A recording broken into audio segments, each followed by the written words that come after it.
तो फ्रेंड्स, आज हम लोग पढ़ने जा रहे हैं फंक्शन। बेसिकली फंक्शन क्या होता है कि एक सेट ऑफ कोड होता है जो किसी पर्टिकुलर टास्क को परफॉर्म करने के लिए बनाया जाता है। जैसे मान लीजिए आप सम करना चाहते हो, तो सम करने के लिए क्या करना होगा कि आपको एक प्रोग्राम लिख देना होगा, एक फंक्शन लिख देना होगा, और फिर उसी को बार बार यूज करेंगे। जब भी हमको सम करने की ज़रूरत पड़ेगी तो हम सिर्फ वैल्यू पास करेंगे और हमारा सम कैलकुलेट होकर फंक्शन के थ्रू हमारे पास आ जाएगा। ठीक है, तो इससे न सिर्फ हमारा समय बचता है बार बार लिखने का, बल्कि हमारा काम काफ़ी आसान हो जाता है, क्योंकि हमको सिर्फ वैल्यू पास करनी होती है और हमको रिजल्ट तुरंत मिल जाता है। और फिर फर्दर जो भी ऑपरेशन करने होते हैं हम उसको यूज कर सकते हैं। जैसे मान लीजिए हमको एवरेज निकालना है, तो एवरेज निकालने के लिए सबसे पहले आपको नंबर को ऐड करना होगा। तो अब ऐड करने के लिए ये नहीं कि आप उसको फिर से लिखिए, आपको सिर्फ क्या करना है, वैल्यू पास कर देनी है, फंक्शन आपको ऐड करके दे देगा और आप सिर्फ एवरेज कैलकुलेट कर लीजिए, आपका काम हो गया। ठीक है, तो बेसिकली फंक्शन हम लोग इसीलिए बनाते हैं क्योंकि एक बार बना देने के बाद हम इसको बार बार यूज कर सकते हैं, बार बार हमको टाइम नहीं वेस्ट करना पड़ेगा उस कोड को लिखने के लिए। दूसरी बात होती है कितने तरह का फंक्शन होता है। तो बेसिकली 3 तरह के फंक्शन होते हैं। जैसे पहला आप देख रहे हैं यहाँ बुलेटिन फंक्शन है। बुलेटिन फंक्शन का मतलब होता है वो फंक्शन जो पाइथन के थ्रू हमको प्रोवाइड कराई जा रही है और हम लोग को सिर्फ उसको यूज करना है अपने प्रोग्राम में। जैसे आप लोग स्ट्रिंग में लेन का यूज किया होगा, आपने टाइप का यूज किया है जिससे हम लोग किसी भी वेरिएबल का डेटा टाइप पता कर सकते हैं। इसके अलावा इनपुट फंक्शन जो आप स्टार्टिंग से यूज करते आ रहे हैं यूजर से वैल्यू लेने के लिए, तो these are the predefined function by the language. The second one is function defined in modules. Module का मतलब होता है एक पैकेज जिसके अंदर ढेर सारे फंक्शन बने हुए होते हैं। ठीक ऐसे समझ लीजिए जैसे एक पैकेट के अंदर हम कुछ सामान रख दें और फिर उसको जब जरूरत हो जिस सामान की तो उस पैकेट से हम निकालते रहें। तो यहाँ पे पैकेट का काम जो कर रहा है वो कौन कर रहा है, मॉड्यूल कर रहा है। अब जैसे मान लीजिए कि मैथ हमारा एक मॉड्यूल है, मॉड्यूल मतलब पैकेट है, हमने बताया आपको एक पैकेज है पूरा। उसके अंदर हमारा जो है कौन कौन सा फंक्शन डिफाइन है, साइन कॉस, इस तरह के सारे फंक्शन डिफाइन होते हैं। तो अगर हमको साइन फंक्शन को यूज करना है तो सबसे पहले हमको क्या करना होगा, पहले हमको मैथ मॉड्यूल को अपने प्रोग्राम में इंपोर्ट कराना होगा। और इंपोर्ट कराने के बाद ही हम साइन या इस तरह के जो भी मैथमेटिकल फंक्शन होते हैं जैसे स्क्वायर हो गया, रूट हो गया, ये सारे भी फंक्शन बने बनाए जाते हैं। तो इनको आप लोग यूज कर सकते हैं कैसे, मैथ नाम के मॉड्यूल को अपने प्रोग्राम में शामिल करके। तो ये कैसे होते हैं, ये ऐसे फंक्शन होते हैं जो किसी भी मॉड्यूल के अंदर रखे हुए होते हैं। तीसरा जो होता है वो होता है आपका यूजर डिफाइंड फंक्शन, यानी कि ऐसे प्रोग्राम जिसको यूजर डिफाइन करता है। अब यहाँ पे यूजर का मतलब ये नहीं कि जो यूज कर रहा है प्रोग्राम को, जो प्रोग्राम बना रहा है उसके लिए बात हो रही है, यानी कि प्रोग्रामर के लिए बात हो रही है। यानी कि ये जो फंक्शन होते हैं इनको प्रोग्रामर बनाता है। जैसे मान लीजिए सम करना है या एवरेज कैलकुलेट करना है आपको, या पैलिंड्रोम आपको जनरेट करना है, palindrome series, Armstrong number calculate करना है आपको, फिबोनाची सीरीज आपको जनरेट करनी है। तो इस तरह की चीज़ें जब आपको करनी होंगी, यानी अपनी चीज़ों को जो आपको डेवलप करना होगा, सिंपल इंटरेस्ट आप कैलकुलेट करने जा रहे हो, तो इस तरह के फंक्शन आप बना सकते हैं। और ये सारे के सारे जो फंक्शन होते हैं वो क्या होते हैं, यूजर डिफाइंड फंक्शन होते हैं। इसके बाद हम स्ट्रक्चर की अगर हम बात करें तो स्ट्रक्चर में बेसिकली आपका फंक्शन जो होता है 2 पार्ट में डिवाइड होता है। पहला होता है जहाँ पे आप फंक्शन की डेफिनेशन लिखते हो, ये सबसे ऊपरी भाग में लिखा जाता है प्रोग्राम के, और उसके बाद आपका मेन प्रोग्राम लिखा जाता है। ऊपर इसलिए लिखा जाता है ताकि फंक्शन का जो आपका हेडर होता है, यानी फंक्शन का नेम होता है, वो असाइन हो जाए इंटरप्रेटर के पास में, और जब भी आप फंक्शन को कॉल करें तो वो आसानी से उसको खोज के चला सके। इसके बाद फिर हम लोग एक स्ट्रक्चर की बात करेंगे। जैसा कि आप यहाँ पे देख रहे हैं कि यहाँ पे एक प्रोग्राम का हमने एक स्ट्रक्चर बना रखा है। यहाँ पे हमने अलग अलग पार्ट के नाम लिखे हुए हैं। ये नाम आपको याद करने पड़ेंगे क्योंकि आप जब भी फंक्शन के प्रोग्राम बनाएंगे तो आपको इन नाम को यूज करना होगा और इन नाम की बार बार आपको जरूरत पड़ेगी। तो आइए इनके बारे में 1 मिनट देख लेते हैं। तो सबसे पहला जो आपका है वो क्या है, कीवर्ड है। ठीक है, कीवर्ड क्या है आपका, डेफ जो होता है। सबसे पहले हम फंक्शन को जब स्टार्ट करेंगे तो सबसे पहले क्या लिखेंगे, डेफ। डेफ आपका कीवर्ड है जो आपको लिखना ही लिखना है अगर आप फंक्शन बनाना चाहते हैं। तो डेफ का मतलब है कि हम फंक्शन को डिफाइन करने जा रहे हैं। इसके बाद स्पेस रहेगा और स्पेस के बाद फिर आपका क्या होगा, फंक्शन का नेम। फंक्शन के नेम के बाद आप सीधे पैरेंथेसिस आप लगा सकते हैं और उसके अंदर आप क्या कर सकते हैं, पैरामीटर लिस्ट दे सकते हैं, यानी कि उन वेरिएबल्स का नाम दे सकते हैं जिनके अंदर आप वैल्यू को रिसीव करना चाहते हैं। यानी कि वो वेरिएबल जो वैल्यू को रिसीव करते हैं क्या कहलाते हैं, पैरामीटर। ठीक, और इन्हीं की जो लिस्ट होती है उसे बोलते हैं पैरामीटर लिस्ट, यानी एक से ज़्यादा वेरिएबल जब रहते हैं तो उसी को बोलते हैं पैरामीटर लिस्ट। और उसके बाद पैरेंथेसिस क्लोज करेंगे और फिर कोलन लगाएंगे। कोलन आपका जो होता है ये आपके हेडर फंक्शन का एंड बताता है कि हाँ ये हेडर पार्ट हमारा अब खत्म हो गया है। और ये पूरी की पूरी लाइन जो आप देख रहे हैं जिसमें आपने डेफ लिखा हुआ है, फंक्शन का नाम सम लिखा हुआ है और वेरिएबल एक्स वाई यानी कि पैरामीटर लिस्ट आपने बनाया हुआ है और कोलन लगाया हुआ है, ये पूरे मिलकर आपका जो बनाते हैं वो क्या होता है, फंक्शन हेडर। ठीक है, चलिए इसके बाद फंक्शन हेडर ने जब आपकी वैल्यू ले ली तो अंदर जाके वो फर्दर आपके जो भी ऑपरेशन है उसको परफॉर्म कर रहा है। इसके बाद फिर आते हैं हम लोग सम 5, 6 क्यों लिखा हुआ है। ये बेसिकली ये जो होता है ये आपका मेन पार्ट होता है। क्यों? क्योंकि आप देख रहे हैं कि इंडेंटेशन में ये सिंगल इंडेंट में ही लिखा हुआ है, ऐसे जैसे आपने डेफ लिखा हुआ है। लेकिन चूंकि ये x = x + y और प्रिंट स्टेटमेंट आपने सेकंड इंडेंट में लिखा हुआ है, तो ये आपके इस फंक्शन के पार्ट है, ना कि आपके मेन प्रोग्राम के। मेन प्रोग्राम का कौन पार्ट है? सम 5, 6। क्यों? क्योंकि ये फर्स्ट इंडेंट में लिखा हुआ है। अब यहाँ पे आप देख रहे हैं कि हमने क्या किया हुआ है, फंक्शन का नाम लिखा हुआ है और लिखा हुआ है 5, 6, यानी कि हम क्या कर रहे हैं कि दो वैल्यू हम पास कर रहे हैं कहाँ पे, सम नाम के फंक्शन में, जो अभी आपने ऊपर बनाया हुआ है। तो इसमें होगा क्या कि 5 आपका जाके x में स्टोर हो जाएगा और 6 जाके आपके y में स्टोर हो जाएगा, और x और y में वैल्यू आ गई, तो अब वो वैल्यू यहाँ पे हम लोग यूज करके जो भी रिजल्ट है उसको प्रिंट करा रहे हैं। अब देखिए कहते क्या है इसको, इस पूरी लाइन को तो कहते हैं फंक्शन कॉल। ठीक है, और यहाँ पे आप जो देख रहे हैं 5 और 6 को जो आप पास कर रहे हैं, इसको क्या बोलते हैं, आर्गुमेंट लिस्ट। तो इसका ध्यान रखिएगा, जो वैल्यू हम कॉल करते समय पास कर रहे हैं उसको क्या बोलते हैं, आर्गुमेंट लिस्ट, और जहाँ पे वैल्यू को हम रिसीव कर रहे हैं उसको क्या बोलते हैं, पैरामीटर लिस्ट। इतनी बात क्लियर होगी। अब आते हैं दूसरी चीज पे, कैसे हम किसी फंक्शन को कॉल करते हैं। ये तो हमने आपको बता दिया कि फंक्शन का जो हेडर पार्ट होता है उसमें आपका डेफ कीवर्ड होता है, फंक्शन का नाम होता है और पैरामीटर लिस्ट होती है फॉलोड बाई कोलन। ठीक है, अब मेन से हम फंक्शन को कॉल करने के लिए हमने बताया आपको फंक्शन का नाम लिखते हैं और आर्गुमेंट लिस्ट जो होती है वो यानी कि वैल्यू पास करते हैं। वो आप चाहें तो डायरेक्ट वैल्यू लिख सकते हैं, यानी लेटर लिख सकते हैं, या फिर आप वेरिएबल के थ्रू भी वैल्यू को पास कर सकते हैं।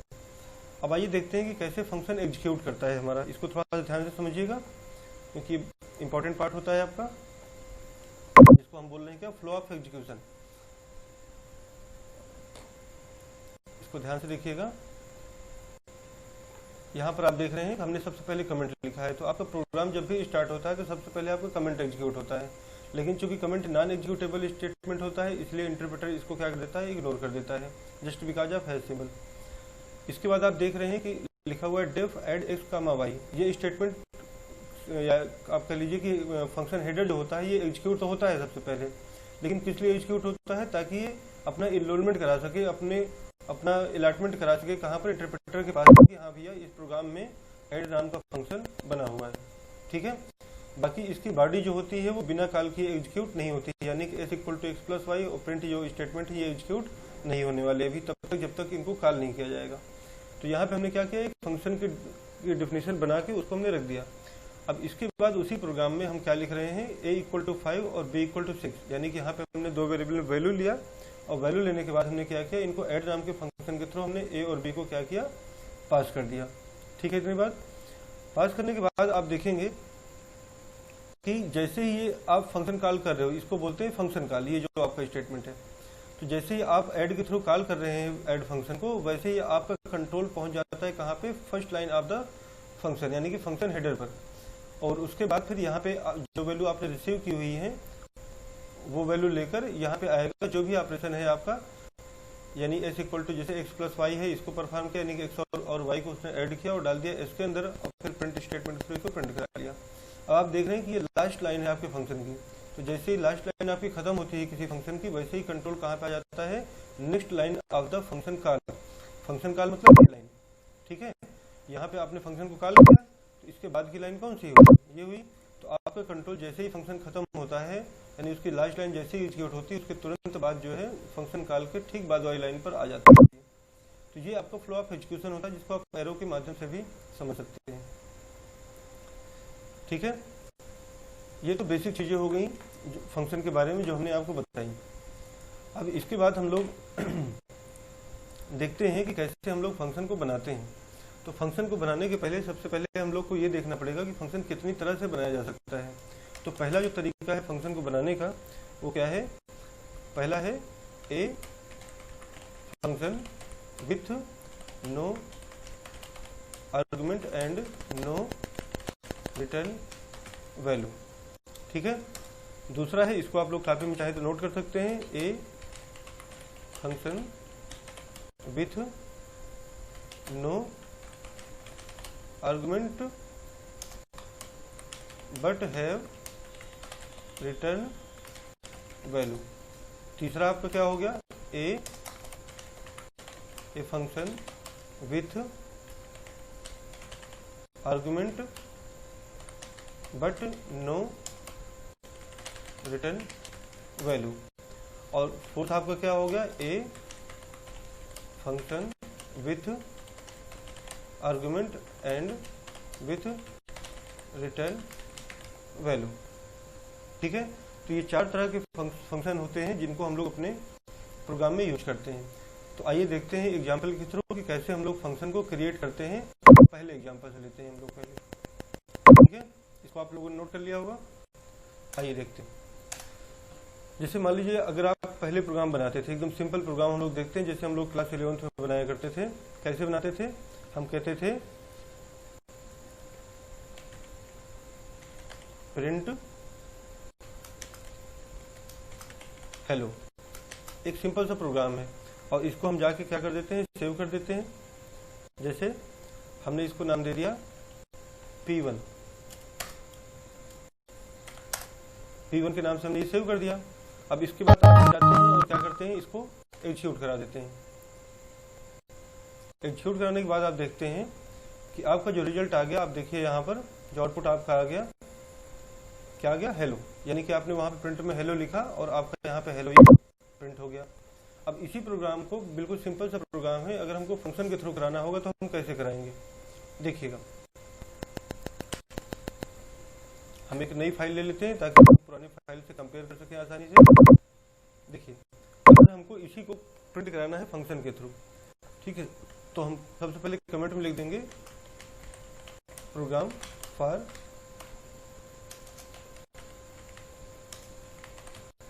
मैसेज।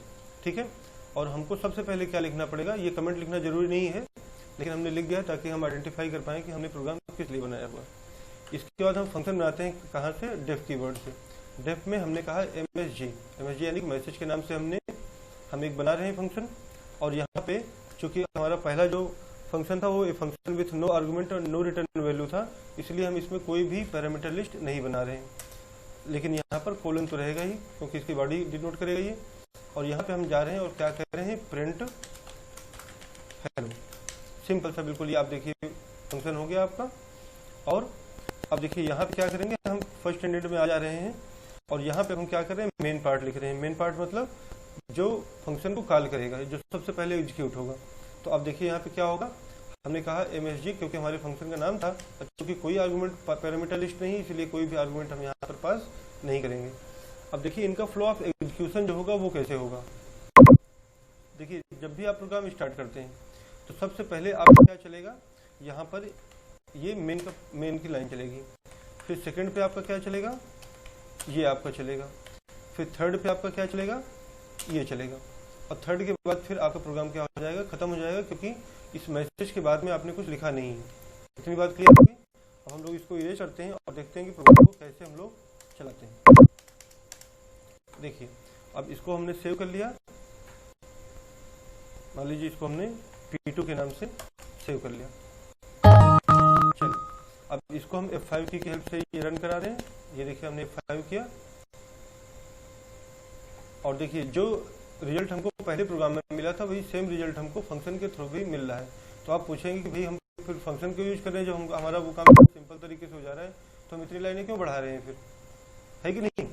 तो इतनी लाइनें बढ़ाने का पर्पज ये है कि ये स्टेटमेंट जो है, जितनी बार भी आपको प्रिंट कराना होगा हेलो, हर बार आपको लिखना पड़ेगा। लेकिन यहाँ पर क्या है कि आपने एक बार ये फंक्शन को डिफाइन कर दिया तो आपको कुछ नहीं करना है। जैसे मान लीजिए अब हमको एक बार और प्रिंट कराना है तो हमको फिर से नहीं लिखने की जरूरत है। अब हम सिर्फ क्या लिखेंगे, MSG। और आप देखिए हमने इसको सेव करके ये रन करा दिया F5 की हेल्प से। तो आप देखिए ये पहले वाला हेलो प्रिंट हो गया यहाँ पर, ये देखिए। और उसके बाद फिर साथ ही दूसरा भी प्रिंट हो गया, जबकि इसके लिए हमने कोई एफर्ट नहीं लगाया, सिर्फ हमने फंक्शन को कॉल कर लिया। ठीक है, चलिए तो ये तो आपका हो गया a function with no argument and no return value, यानी कि सिंपलेस्ट आपका फंक्शन है जहाँ पर आप कोई भी वैल्यू ना तो रिटर्न कर रहे हैं और ना ही कोई वैल्यू आप रिसीव कर रहे हैं एज ए पैरामीटर। अब देखिए बार बार मैं रिटर्न वर्ड यूज कर रहा हूँ, तो यहाँ पे रिटर्न का क्या मतलब है, आइए उसको भी थोड़ा सा देख लेते हैं। रिटर्न का मतलब है, जैसे आप एक्सेल में आप देखते होंगे, आपने यहाँ पे प्रोग्राम लिखा हुआ है इक्वल टू एक फंक्शन लिख रहे हैं हम किसका, सम, इक्वल टू सम, और फिर यहाँ पे हमने वैल्यू पास कर दिया 5,6 की, ठीक है। और उसके बाद जैसे ही आप इंटर की प्रेस करते हो, वो वैल्यू जो आपने पास की है, जो पास किए है उसी को हम बोलते हैं आर्गुमेंट, ठीक है। आर्गुमेंट आपने पास किया और यहाँ पे पैरामीटर में यानी कि कहीं पर डेफिनेशन जहाँ सम की लिखी रही होगी वहाँ पे वो 5 और 6 आपका रिसीव हो गया। लेकिन आप देख रहे हैं कि जैसे ही वो वैल्यू रिटर्न होके आई, यानी कि जो वैल्यू सम हुई थी हमारी वो रिटर्न होके आई, उसने रिप्लेस कर दिया उस स्टेटमेंट को जो हमने यहाँ पे लिख रखा हुआ था पहले। ये देखिए जैसे ही आप देख रहे हैं कि हमने इंटर प्रेस किया यानी कि वो फंक्शन हमारा एग्जीक्यूट हुआ, वैसे ही क्या हुआ कि हमारा जो फंक्शन था वो हट गया किस वैल्यू से, जो हमारी रिटर्न होके आई हुई थी। तो रिटर्न का मतलब होता है कि जब एक फंक्शन कोई वैल्यू कैलकुलेट कर लेता है, कैलकुलेट करने के बाद जब वो वैल्यू हमको रिटर्न करता है, किसको रिटर्न करता है, जिसने फंक्शन को बुलाया हुआ है, यानी फंक्शन कॉल को वैल्यू रिटर्न करता है। तो जो फंक्शन कॉल का स्टेटमेंट है वो रिप्लेस हो जाता है उस वैल्यू से जो वैल्यू रिटर्न होकर आई हुई होती है। और फिर उस वैल्यू को हम बिल्कुल ऐसे ही लिख सकते हैं जैसे आप लिखते हैं x इक्वल टू 5, क्योंकि 5 रिटर्न होकर आई हुई है वैल्यू, तो बिल्कुल वो ऐसे ही स्टेटमेंट हो जाता है। और फिर ये जैसे आप देख रहे हैं सामने कि 11 है, ये 11 आपका स्टोर हो जाएगा अगर किसी वेरिएबल में आप चाहें तो। यानी रिटर्न का मतलब हमारे कहने का ये है कि जब आप किसी फंक्शन को, ये देखिए ऐसे कॉल करते हैं, ये नाम है सम, नाम से हमने कॉल किया और जो वैल्यू हमको पास करनी थी, जिनको हमको सम कराना था वो हमने पास किया। पास करने के बाद जैसे हमने इंटर मारा, यानी जैसे उस फंक्शन को हमने एग्जीक्यूट कराया, उसने एक रिजल्टेंट वैल्यू दिया हमको, जिसने रिप्लेस कर दिया किसको, फंक्शन कॉल को। फंक्शन कॉल कौन था, सम 5,6। इतनी बात क्लियर होगी। आइए अब आगे देखते हैं। अब आइए देखते हैं एक तीसरा प्रोग्राम हम लोग, जिसको हम क्या कह रहे हैं, a function with no argument but have return value. आइए देखते हैं। अब यहाँ पे आप देखिए हम एक नया प्रोग्राम बनाने जा रहे हैं, program for addition of 2 number, ठीक है। अब देखिए यहाँ पर हमने लिखा डेफ, और यहाँ पे हम फंक्शन का नाम कुछ भी ले रहे हैं, मान लीजिए हम सम ही ले रहे हैं, कोई दिक्कत नहीं है। और यहाँ पे हमने कहा कि हम कोई वैल्यू नहीं ले रहे हैं, यानी कि नो आर्गुमेंट, ठीक है, बट हैव रिटर्न वैल्यू। यहाँ पे हमने ये कोलन लगा दिया और यहाँ पे आए हमने यहाँ पे क्या कहा, हमने कहा x इक्वल टू 5। आप ये 5 चाहे तो यूजर से भी ले सकते हैं और चाहे तो डायरेक्ट ले सकते हैं, जैसी नीड होगी, जैसा प्रोग्राम आपसे पूछेगा भाई। अब यहाँ पे हमने क्या कहा, आर इट, या अभी हम पहले रिजल्टेड वैल्यू रख लेते हैं, मान लीजिए हम x में रख ले रहे हैं सम, इसका क्या कर रहे हैं, x प्लस y, यानी x और y को ऐड किया हमने, सॉरी यहाँ पे आपका 6 होगा, x और y को यहाँ पे ऐड किया हमने और ऐड करके किस में रख लिया, इसमें। अब इस s को हम यहाँ प्रिंट नहीं कराएंगे, बल्कि हम क्या करेंगे, इसको हम मेन प्रोग्राम में ले जाएंगे, किसके थ्रू, रिटर्न कीवर्ड के थ्रू, ठीक है। और किसको हमको रिटर्न कराना है, s को, तो ये हमने ये लिख दिया। अब आते हैं मेन प्रोग्राम में। मेन प्रोग्राम में आप देखिए क्या करना होगा हमें, जैसे आप यहाँ पे कॉल करेंगे, चूंकि हम कोई आर्गुमेंट पास नहीं कर रहे हैं तो हमको कोई वैल्यू लेने की जरूरत भी नहीं है, और मेन सम में हमने ये आपको कॉल किया, और यहाँ पे हम चूंकि कोई आर्गुमेंट पास नहीं कर रहे हैं तो सिंपली आप पैरेंथेसिस ओपन और क्लोज कर लोगे। लेकिन इसके पहले आप क्या करेंगे, यहाँ पे जो भी रिजल्टेंट वैल्यू आ रही है उसको हम यहाँ पे RES ले लीजिए या R ले लीजिए, कोई फर्क नहीं पड़ता, जो भी आपका रिजल्ट आ रहा है यहाँ पे हमने क्या किया, उसको लिख लिया। क्यों लिख लिया, अभी आपको बता रहा हूँ। हमने क्या किया, प्रिंट यहाँ पे हमने किया, हमने यहाँ पे एक मैसेज दे दिया सम इक्वल टू, और फिर यहाँ पे हमने क्या किया, आर को यहाँ पे प्रिंट करा दिया। अब देखिए हो क्या रहा है, जब भी आपका प्रोग्राम चलेगा तो सबसे पहले आपकी फर्स्ट लाइन चलेगी, जो कमेंट है इग्नोर कर दिया जाएगा इंटरप्रेटर को, यानी कि आप इसका कोई एग्जीक्यूशन नहीं होना है। इसके बाद आपका ये फंक्शन जो है ये चलेगा, लेकिन सिर्फ इनरोल होने के लिए चलेगा, ना कि एग्जीक्यूट होने के लिए। तो इनरोल कहाँ पर, इंटरप्रेटर के पास, ताकि जब यहाँ से जब हम लोग कॉल करें तो कंट्रोल हमारा यहाँ पे आ सके, आइडेंटिफाई कर सके कि हाँ सम नाम का फंक्शन बना हुआ है। इस लाइन के एग्जीक्यूट होने के तुरंत बाद, यानी कि इस लाइन के इनरोल होने के तुरंत बाद हमारा कंट्रोल जो होता है वो आता है हमारे मेन पार्ट पे। यहाँ से हमारा मेन प्रोग्राम स्टार्ट होता है, यानी फर्स्ट इंडेक्स यहाँ पे आपने लिखा हुआ है। यहाँ पे देखिए क्या हो रहा है, सबसे पहले राइट पार्ट आपका एग्जीक्यूट होता है, फिर आपका लेफ्ट पार्ट। जैसे आप लिखते हो a इक्वल टू 5, तो 5 उठा के किस में डाला जाता है, a में, यानी कि राइट पार्ट पहले आपका एग्जीक्यूट हुआ। वैसे यहाँ पे आपका क्या होगा, सम फंक्शन जो है वो पहले एग्जीक्यूट होगा, और जैसे ही सम फंक्शन एग्जीक्यूट होगा, ये चूंकि एक फंक्शन कॉल है, आपका कंट्रोल उठकर कहाँ पे आ जाएगा, यहाँ पर। ठीक है, जैसे यहाँ पे आपने सम को कॉल किया, तुरंत सम कंट्रोल आ जाएगा। यानी कि आपकी एक तरह से देखिए तो पहली लाइन आपकी कौन सी चली, अगर हम नंबर दे दें तो 1 2 3 4 5 6 7, यानी 7th लाइन हमारी सबसे पहले चली। ठीक है, लेकिन 7th लाइन के चलते ही, जैसे ही चली हमारी 7th लाइन, उसने कंट्रोल को तुरंत उठा के भेज दिया कहाँ पर, फंक्शन की डेफिनेशन यानी कि सेकंड लाइन पर। ठीक है, तो सेकंड लाइन पे आप देख रहे हो सम आपका चला, और इसके बाद फिर इसकी बॉडी एग्जीक्यूट होगी, यानी x इक्वल टू 5 होगा, y इक्वल टू 6 होगा, s equal to x plus Y, यानी इसका एडिशन आ जाएगा 11। और यहाँ पे जब आप आएंगे तो रिटर्न s, यानी कि s को यानी 11 को इसने क्या कर दिया, रिटर्न कर दिया। कहाँ पे रिटर्न होगा, हमने बताया था आपको कि जो स्टेटमेंट कॉल कर रहा है वो रिप्लेस हो जाएगा उस वैल्यू से जो रिटर्न होकर आई है। ऐसे समझ लीजिए, जैसे r इक्वल टू 11 लिखा हुआ हमने, यानी सम कॉल तो किया उसने, कॉल होने के बाद जब वैल्यू रिटर्न होकर आई तो सम जो कॉलिंग फंक्शन था वो रिप्लेस हो गया उस वैल्यू से जो रिटर्न होकर आएगी, यानी कि यहाँ पे 11 हो जाएगा। तो अब आप देखिए, अब आप समझ सकते हैं कि बिल्कुल सिंपल सा स्टेटमेंट हो गया, क्या r इक्वल टू 11, यानी कि 11 अब साइन हो जाएगा किसमें, r के अंदर, यानी जो रिजल्ट था हमारा वो r के अंदर आ जाएगा, और यहाँ पे उसी r को आके हम एक रिजल्ट के रूप में प्रिंट करा देंगे। तो आइए इसको हम फिर से लिख लेते हैं सम, और इसको हम सेव कर दें, किस नाम से, P3 के नाम से हम सेव कर लेते हैं। ठीक है, और आइए इसको एग्जीक्यूट कराते हैं, देखते हैं क्या होता है। हाँ, अब आप देखिए सम इक्वल टू क्या लिख के आ गया, यहाँ पे आप ध्यान से देखिए, सम इक्वल टू क्या लिख के आ गया, 11। आप ये देख सकते हैं यहाँ सम इक्वल टू क्या लिख के आ गया, 11। क्यों आ गया, क्योंकि वहाँ पे हमारे फंक्शन ने कैलकुलेट करके वैल्यू रिटर्न किया, और उस वैल्यू को हमने r में स्टोर कराकर यहाँ पे लाके उसको प्रिंट करा दिया। इसके बाद हम लोग आते हैं ये function with argument and with return value. ये थर्ड आपका पहले कर लेते हैं, a function with argument but no return value. इसका क्या मतलब हुआ, आइए देखते हैं। चलिए हम एक और प्रोग्राम कर लेते हैं, मान लीजिए स्क्वायर का हम प्रोग्राम कर लेते हैं, प्रोग्राम फॉर कैलकुलेटिंग स्क्वायर।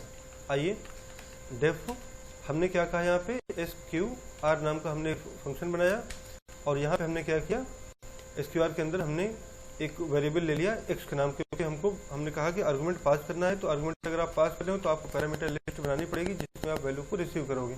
अगर एक से ज़्यादा आपको वैल्यू लेनी है तो फिर कामा लगा के आप एक से ज़्यादा वेरिएबल भी बता सकते हो। अब चूंकि हमें स्क्वायर करना है तो हमने यहाँ पे ले लिया s equal to x into 2। Clear है इतनी बात। अब यहाँ पे चूंकि वैल्यू हमें रिटर्न नहीं करानी है, ठीक है, तो हमने पहले ही कहा कि function with argument but no return value. But no return value मतलब क्या हुआ कि आपको जो भी रिजल्ट है वो यहीं पे आपको कराना पड़ेगा। तो हमने क्या कर दिया, प्रिंट स्क्वायर इक्वल टू, और यहाँ पे आप देखिए हमने इसको यहीं पर प्रिंट करा दिया। तो जब हम यहीं पर प्रिंट करा दे रहे हैं तो हमको रिटर्न कराने की कोई ज़रूरत नहीं है। हमने क्या किया, सिंपली क्या किया, हमने यहाँ पे हम एक a इक्वल टू, हमने यूजर से एक वैल्यू मांग ली, इनपुट इंटर द नंबर, और यूजर यहाँ पे वैल्यू इनपुट कराएगा, और फिर इसी वैल्यू को हमने क्या किया, फंक्शन को कॉल किया और यहाँ पे पास कर दिया एज एन आर्गुमेंट। आइए देखते हैं, इसको सेव कर लिया जाए, P4 के नाम से हम कर लेते हैं इसको सेव, और आइए देखते हैं क्या होता है। एग्जीक्यूट कराते हैं 5 की हेल्प से। यहाँ पे देखिए इंटर द नंबर कह रहा है, यहाँ पर देखिए इंटर द नंबर कह रहा है, हमने कहा 5। अब आप देखिए स्क्वायर इक्वल टू 25, जबकि यहाँ पे आप देख सकते हैं कि कोई भी वैल्यू हमारा रिटर्न नहीं करा रहा है। ठीक है, कोई वैल्यू रिटर्न नहीं करा रहा है, लेकिन हमारा फंक्शन ही जो है वही जो है हमारा जो रिजल्ट है वो प्रिंट करा दे रहा है। अब आते हैं चौथे पर। चौथा मतलब ए function with argument and with return value. तो अब एक और प्रोग्राम हम लोग बना लेते हैं, कंट्रोल N और न्यू फाइल, है ना। अब आइए यहाँ पे लिख देते हैं प्रोग्राम फॉर क्यूब। ठीक है, हमने कहा डिफ COB के नाम से हम बना ले रहे हैं, और यहाँ पे हमने क्या कहा इंट x हमने ले लिया, और यहाँ पे क्या लगा दिया कोलन, और यहाँ पे हम क्या कर रहे हैं c इक्वल टू एक्स की पावर क्या 3 क्यूब कैलकुलेट कराने के लिए, और रिटर्न कर दिया किसको c को। अब मेन पार्ट हम लोग लिखेंगे, एक लाइन का गैप कर देते हैं ताकि क्लियर रहे। यहाँ हम यूजर से ही वैल्यू लेते हैं, a equal to int input enter the number, और यहाँ पे आप देख सकते हैं यहाँ नंबर हमने ले लिया है, और हम क्या कर रहे हैं रिजल्ट के लिए हम r ले लेते हैं, यहाँ भी थोड़ा सा गैप दे देते हैं ताकि देखने में अच्छा लगे। r इक्वल टू यहाँ पे हमने क्या किया cu b को हमने कॉल किया, और जो यूजर ने हमको वैल्यू दिया था a उसको हमने यहाँ पे पास कर दिया, और फिर यहाँ पे जब वैल्यू आप देखिए यहाँ पे जब वैल्यू रिटर्न होकर आएगी तो इस वैल्यू को हम r में स्टोर कर लेंगे क्यूब, और फिर यहाँ पे आके क्या करेंगे उसको क्यूब ऑफ, थोड़ा सा मैसेज अच्छा कर देते हैं हम लोग, cube of a equal to, इसे हमारा आउटपुट जो है देखने में अच्छा लगेगा, और यहाँ पे हमने r को प्रिंट करा दिया। अब इसको हम सेव कर लेते हैं P5 के नाम से, या जो भी आपकी इच्छा हो आप नाम दे सकते हो, और इसको एग्जीक्यूट करा देते हैं 5 की हेल्प से। सिंटैक्स में प्रॉब्लम हो गई है, पर यहाँ इंट नहीं होगा, यहाँ x होगा, वो C++ की आदत पड़ी है उसके कारण हो गया। चलिए again save and press the F5 key. तो आप देखिए कह रहा है इंटर द नंबर, हमने नंबर दे दिया 5, और देखिए cube of 5 equal to 125। Clear है? तो आज की क्लास में इतना ही रखते हैं हम लोग।